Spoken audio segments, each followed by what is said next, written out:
Hello everybody, Dr. Rick Wallace here dropping in on you. Hope everybody is having an awesome day.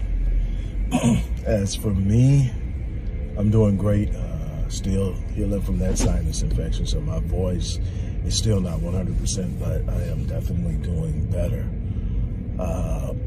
Thanks for the prayers and the well wishes. Before I get started, I want to remind you that we are still in the midst of a fundraiser for Black Men Lead, our Rite of Passage initiative, and our wraparound services for young Black males, ages 4 to 30. Now I want to talk to you about defining Black manhood and why it's important to be able to do so with some clarity, and why something like Black Men Lead is so imperative to the expressive progression of the Black community as a whole. This is going to be a series. This is going to be part 1. Then I'm going to come back and I'm going to expand in detail and elucidate the points that I make today. Now, the first thing that we have to be aware of in defining manhood is the diversity of backgrounds in the way of culture, religion, modeling, and behavior. And so where can we find this quintessential Black man?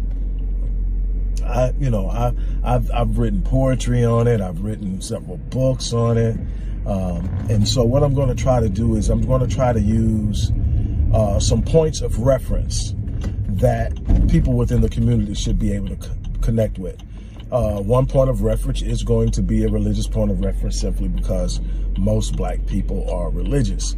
I am not a religious person in the sense of adhering to some religious sect. I am a very spiritual person. I believe in God. I have a very close relationship with God. But I think that the manipulation and misuse of religion has led to high levels of corruption, confusion, frustration, and ineptitude. But there are some unbelievably powerful principles that can be excavated and cultivated when you understand them. And I'm going to use those principles, and I'm going to use certain religious references in order to make it clear and understandable to those who have connections to those religions, and others I will use historical references at time that you can literally relate to by way of understanding your history. Well, what I'm going to do right now is I'm going to define Black manhood based on what I refer to as the 5 Ps. The 5 Ps is actually something that I learned from someone who I had a chance to connect with and glean from via long distance some time ago, the late great Dr. Miles Monroe, who, while being a Christian, taught some unbelievable practical principles from a biblical perspective that are unbelievably empowering when you understand them. It is beyond the emotional, superficial level of religiosity and into the depths of practicing things that empower. If your faith doesn't empower you, you have the wrong faith. It's that simple. But let's talk about the 5 Ps. You can say there are 5 principles of manhood. I call them the 5 Ps. There are 5 things you need to be able to see in a man. And this is important for men to understand, as well as women, because a lot of women, you are looking for the wrong things because society has taught you to. You are seeking the wrong things because society has taught you. Let me drop something on you real quick before I get to the 5 Ps. I'm going to give them all to you in a row, and then I'm going to go back and I'm going to visit each one succinctly, and then I'm going to come back and go deeper into each one in the next part of the series. But let me explain something to you. One of the things that women pay very, very close attention to is romance. How I feel emotionally about a person, how attracted I am to them, how they woo me and awe me and wow me. That romantical allure. When the truth of the matter is, romance didn't even enter into marriage, which is one part of manhood, but not the only part of manhood. So we're going to get into this. But it only entered into marriage at the turn of the 13th century. So we're talking, you know, extremely recent, relatively speaking. So what was marriage before then? You have to ask yourself that question. And so we're going to get into a lot of those different things. But let me tell you what the 3 Ps are. And they're going to have somewhat of a religious reference to a couple, but they can be applied in non-religious ways, because I think they apply regardless to what faith you hold. The first is a man has to be a provider.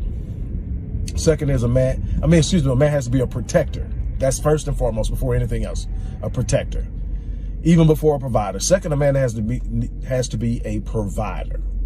After being a provider, he needs to be a promoter. And a promoter is someone who literally is good at elevating the people around them. In other words, he uses himself to make them look good. He uses himself to put them in higher places, to elevate their self-esteem, to elevate their vision, but also to elevate them in front of other people, to present them well above other people. He is the force behind how well they do. He is the promoter. Okay, so after you have the protector, you have the provider, you have the promoter. The next thing you have to have is a priest. And when I say priest, I mean it in the sense of being a spiritual elevator by being the direct and the primary source of connectivity to the divine. In Christianity, that's the man that's going to pray for his house. That's the man that's going to consistently go before God for his wife and his children. That's the man that's going to be led by his connection to God. If we're talking about other faiths, we're still talking about the spiritual connection and the primary source. A lot of people think that's the woman, but it should be the man. I'm going to talk about why that's important. We don't have priests in the home. And what happens is when there's no priest in the home, there's an absence that creates a void and a vacuum. And there is a problem. But so then he must be a priest, but he also must be, and the 5th P is prophet. And I don't mean prophet in the way of preaching. I don't mean prophet I mean a prophet in that he is so connected to the divine source that he becomes the person who speaks destiny into the lives of the people that he's responsible for. He is the source of the divine connectivity. Everything flows through him. We see it all the time. Men talking about women being submissive, but not understanding the dynamic of submission and what submission really means. And that it is not a form of acquiescence and subservience, but a willingness to follow and be led. But there has to be a level of trust. Well, in order to create a level of trust, you need to be a protector, you need to be a provider, you need to be a promoter, you need to be a priest, and you need to be a prophet. There needs to be those preferences. And you have to grow in these things. You don't just sit up one day and say you're those things, and you are. You have to grow at those things. You need to have that. These are core foundations. These are non-negotiables. These aren't something, well, I like that one, but I don't like this one. They have to be there. And so in being a protector, that's the first and foremost. Before a man can be a provider, he needs to be a protector. Why?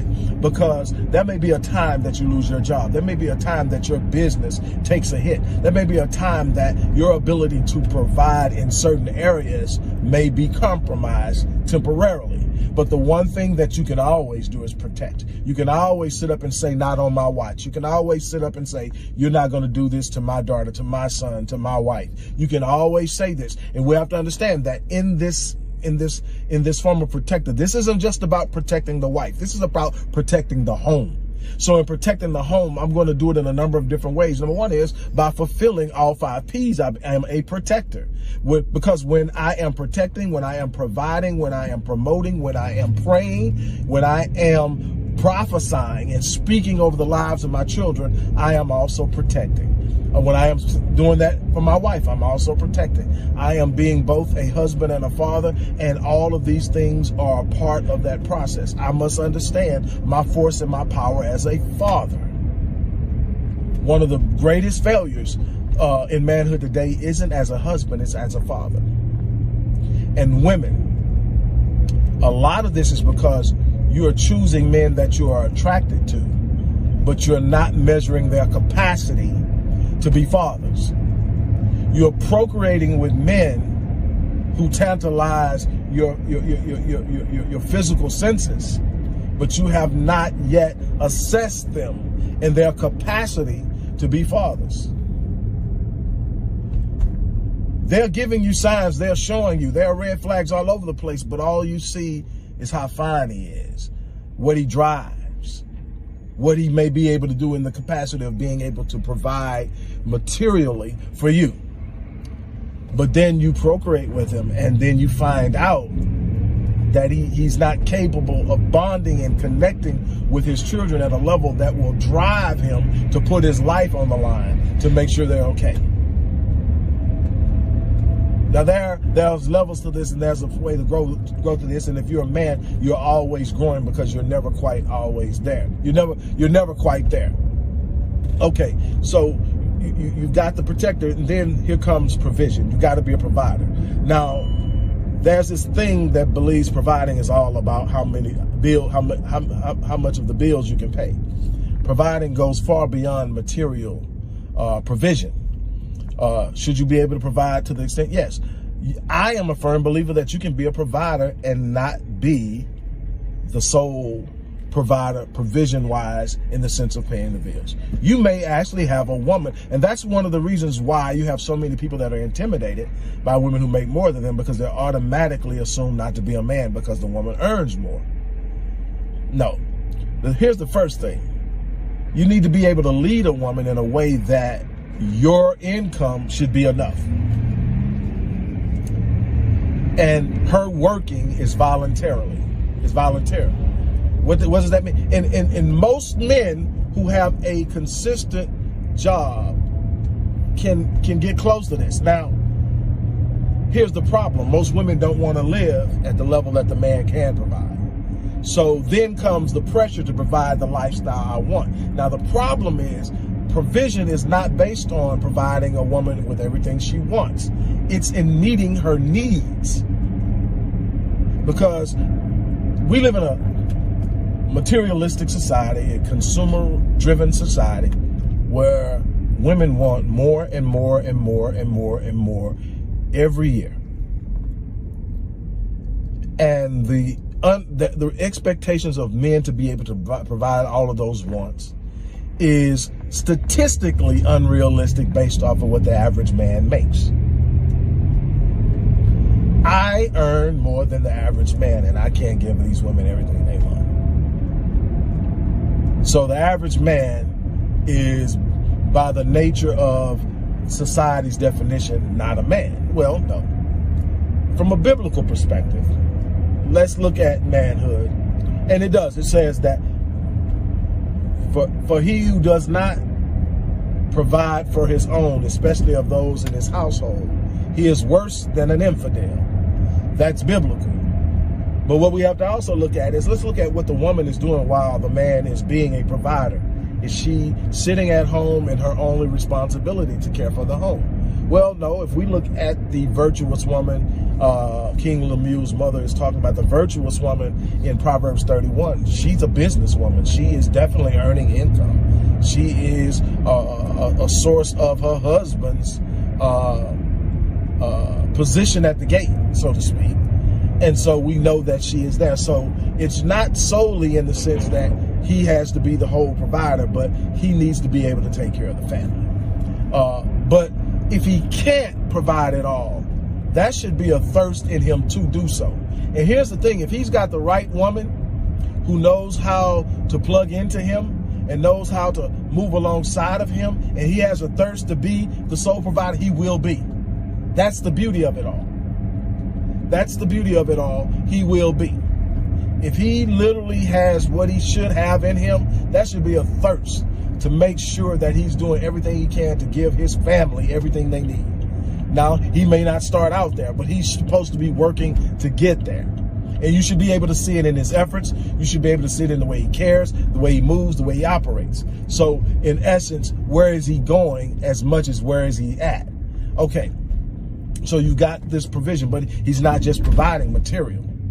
He's providing love. He's providing a safe space. He's providing advice. He's providing leadership. He's providing a spiritual and physical covering. He is providing nurturing. He is providing affirmations. He's speaking power, love, and faith into the lives of the family, his wife and his children. He is a provider in every sense of the word. He's providing the space they need, the environment they need to succeed. And it goes beyond material provision. Okay, then let's move on to being a promoter. I was once told by someone I have had and still have a great deal of respect from, that the character of a man can be discerned by observing the countenance of his wife.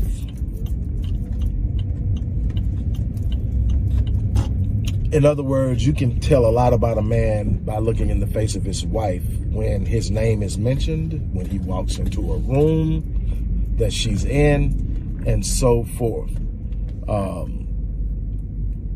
I want you to understand that a part of being a man is lifting, it's edifying, it's saying I believe in you, it's saying you're doing a great job, it's saying that I love the way you do this, it's promoting the kids, it's sitting up saying I believe in you. How many times are you telling your son you're proud of him? How many times are you telling your daughter how beautiful she is? How many times are you uplifting? I mean, that's so important. You got to promote them, you got to lift them up, you got to talk about how proud you are. And as much as you tell them how proud you are, be sure that you acknowledge it when other people are around, how proud you are. Edify them in public, lift them up in public, speak good of them in public. And this isn't based on a demand for perfection, for them to do everything the way you want them to do it, because you can't do everything the way they want you to do it. It's about them literally walking in their best person that they can be in, and you facilitating that, and then you celebrating that with them through acknowledging how proud you are, acknowledging the progress, speaking on the progress, and all of that. And then being a priest. And being a priest is not what most people think. You know, it's not the hooping and the hollering prayers. It's the taking of the problems to the source. And when you realize that you are connected and a part of the source, that the mind of God resides in you, that the divine resides in you, that you literally have an unbelievable amount of power to move. This is about harmonizing it and bringing it before God. This is about conversations I have with God before God. God, cover my wife as she goes out into this world. Cover my children. Then being very specific about things you know each one of them need, and being in direct relationship and in communication with the Most High, and saying, hey, this is what I need from you. Hey, this needs to be taken care of by this day. I don't want her concerned or worried about this happening. I want to be able to take care of that. Empower me. Give me the answer. Give me the solution. Give me this.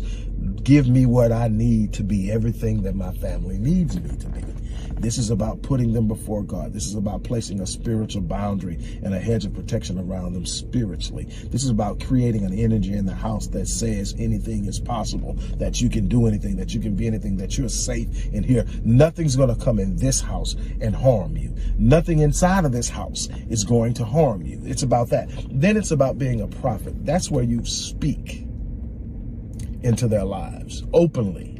That's where you declare with great specificity the endless and boundless things that they will do that will change their lives and the lives of other people.